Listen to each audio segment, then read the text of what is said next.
You give life, you are love.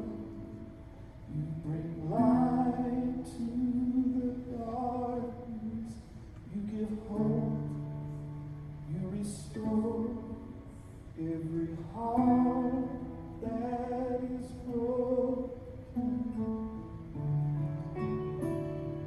Great are you, Lord.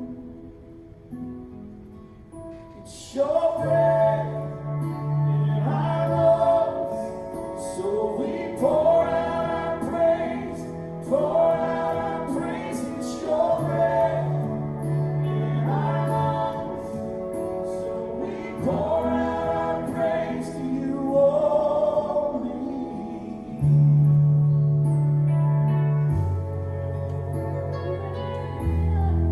Only you, Jesus. You give life, you are love. You bring light to the darkness. You give hope, you restore every heart that is broken. You're great, Lord. Great are you, Lord. Lift your hands and sing it to him now. It's your breath, Lord, in our lungs, so we pour out our praise, pour out our praise. It's your breath in our lungs, so we pour out our praise to you, oh Lord. It's your breath in our lungs, so we pour out our praise, Lord. We pour out our praise. It's your breath in our lungs, so we pour out our praise to you only. Only you, Jesus. Only you, Lord.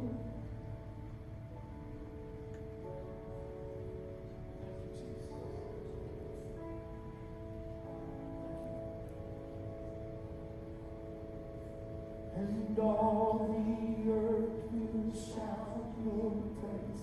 Our hearts will cry, these bones will sing.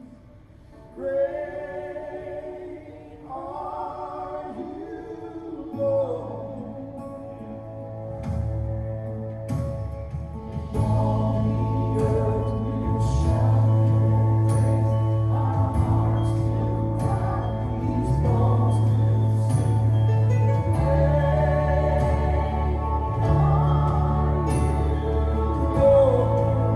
One more time, all the earth.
Who here loves bread? I love bread. It's delicious. It smells amazing. It tastes divine. Let me tell you a little secret. My mom probably didn't even know this. So we had a lot of groceries in the house, if I remember correctly, growing up. I can remember getting a sweet tooth. I'm going to confess something. I used to go in the kitchen and get me a piece of bread, and and I wanted something sweet, so I put table sugar on it and fold it in half and eat it. Loved bread. Loved it. I loved it. Did you know that bread is mentioned in the Bible 492 times? 81 times in the New Testament. And Jesus actually referred to himself as the bread of life 3 times in the New Testament. Now, we've established that bread is physically amazing. It tastes amazing. But we are told that it is bad for us. So we can all agree that the bread as we know it in its current state in the grocery store doesn't compare to our Jesus. But he compares himself to the bread of life.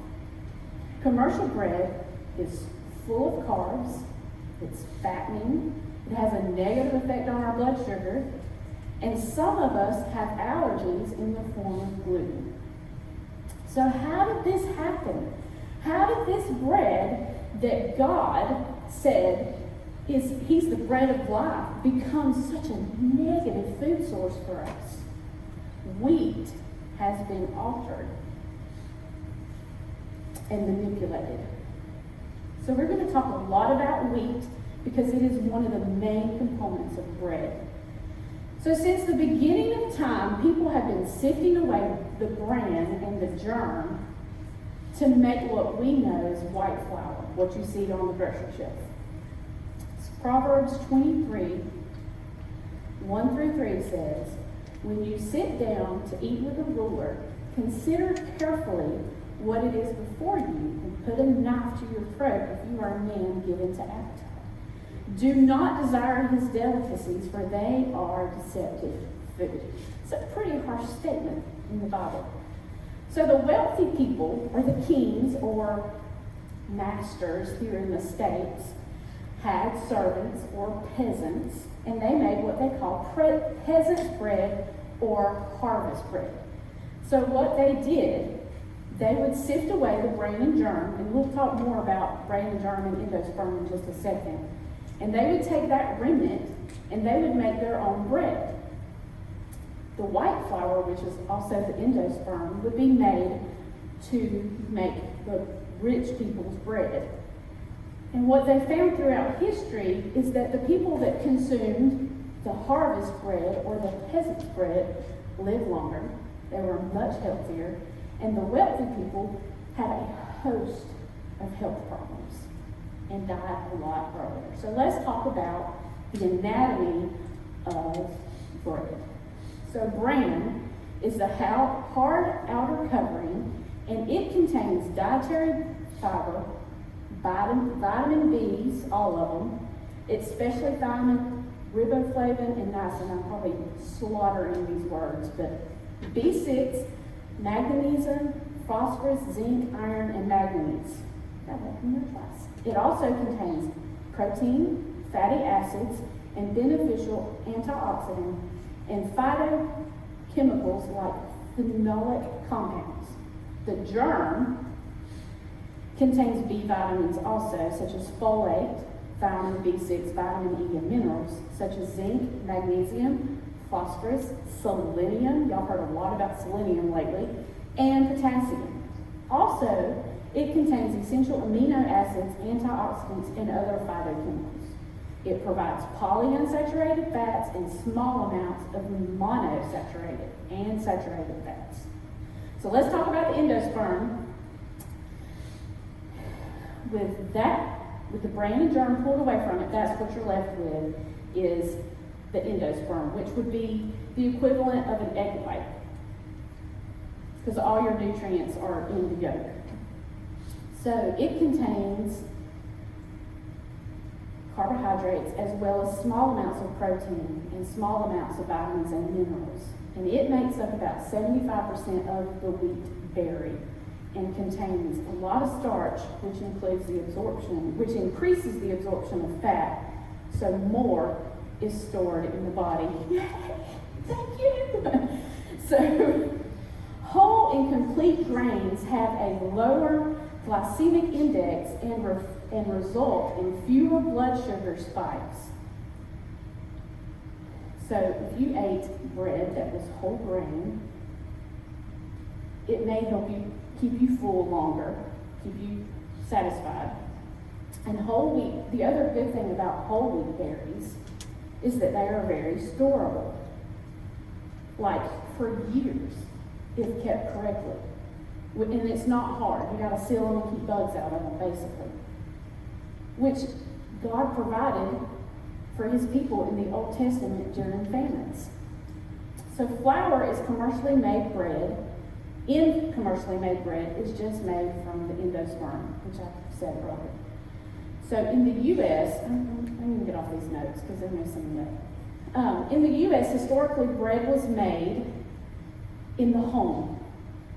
Like, the little families would either have their own mill or they would go to the miller in the local town. And they would have their flour made, and they'd take their flour home and they would make their bread. In the early 1900s, the steel rolling mills were invented. And by 1911, they were mainstream, driving out all your small local millers. White bread became a food for everybody. And something unexpected happened. 3 diseases became epidemic. Beriberi, which is vitamin B1 or thiamine deficiency.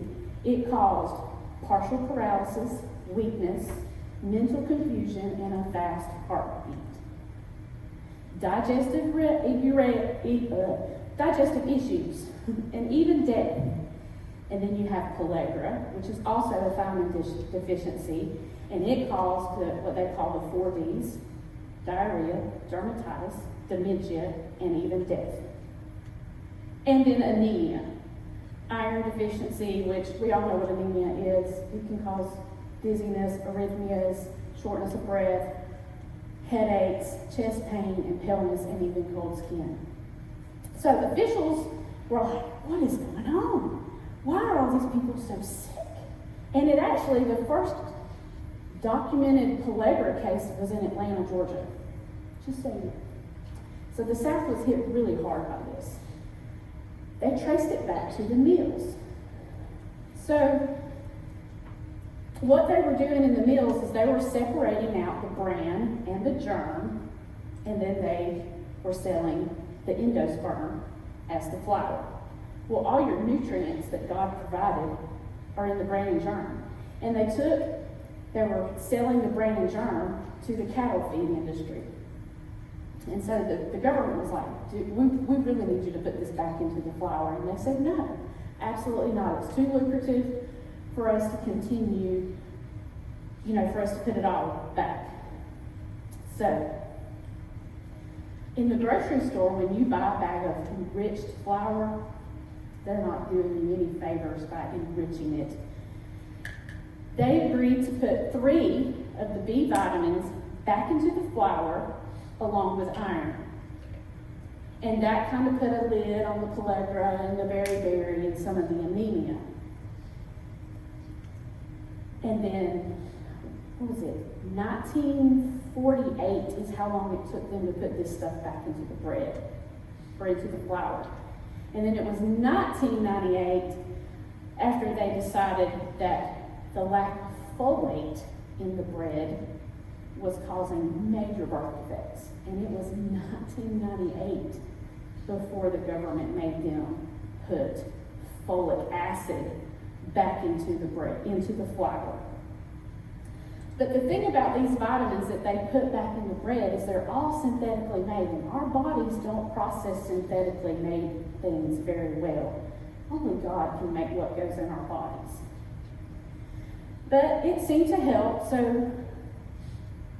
but you notice that we still have some of these same issues. We may not have pellagra and beriberi, but we still have mental issues.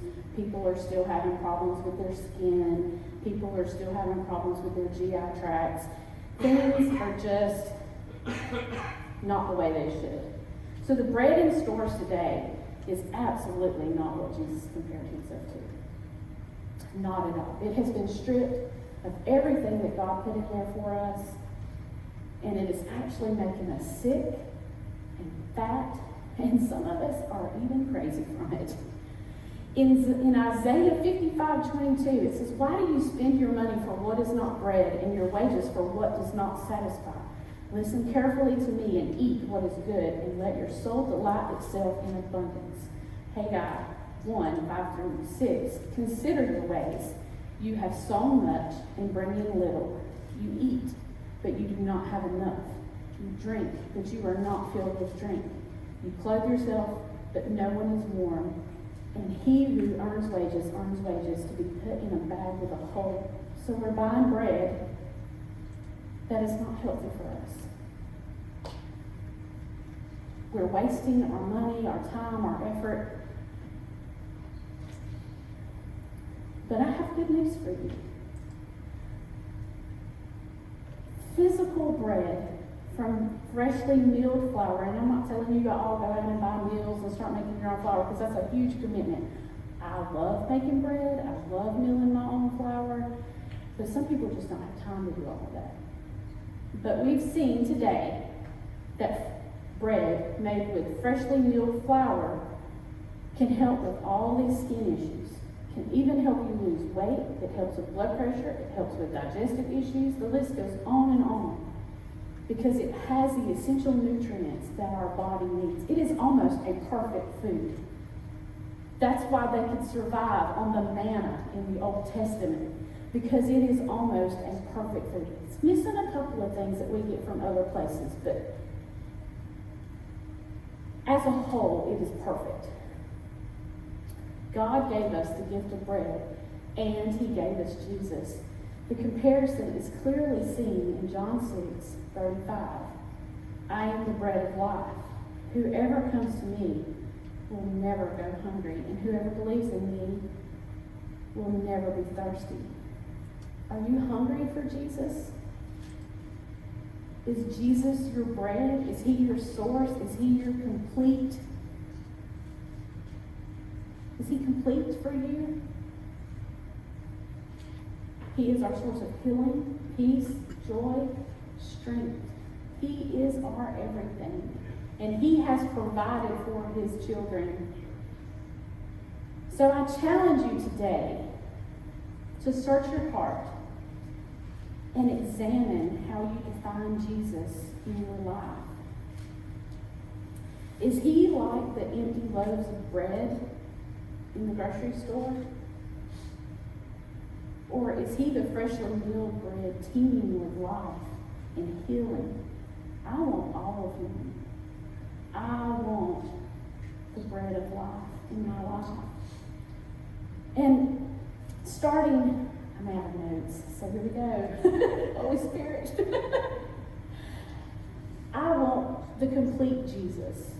I don't want what we've packaged up and deemed or called Jesus. I want what the Word says he is. I want him in my heart of the whole enchilada. I want all of it. You know, we are called to be the house of bread for unsaved people. Can we really define ourselves as a house of bread? Jenny, would you come? I want us to become the house of bread. And that doesn't mean that, like I said earlier, we're not all going to have to bake our own bread and all of that stuff, but I want us to become a source. I want us to be complete. I don't want the parts of the Bible that we don't like to be stripped away because it don't sound good on paper or on video. So I have a favor to ask. I would like everybody to come up to the front, if you would. And I want us to pray earnestly that God would show us how to become the house of bread and how we can provide the bread of life for such a dying world. We're going to sing a song, if I can, without crying. He is amazing. amazing. Jesus is amazing, and I want the world to know that he's amazing. So if we could come and become the house of bread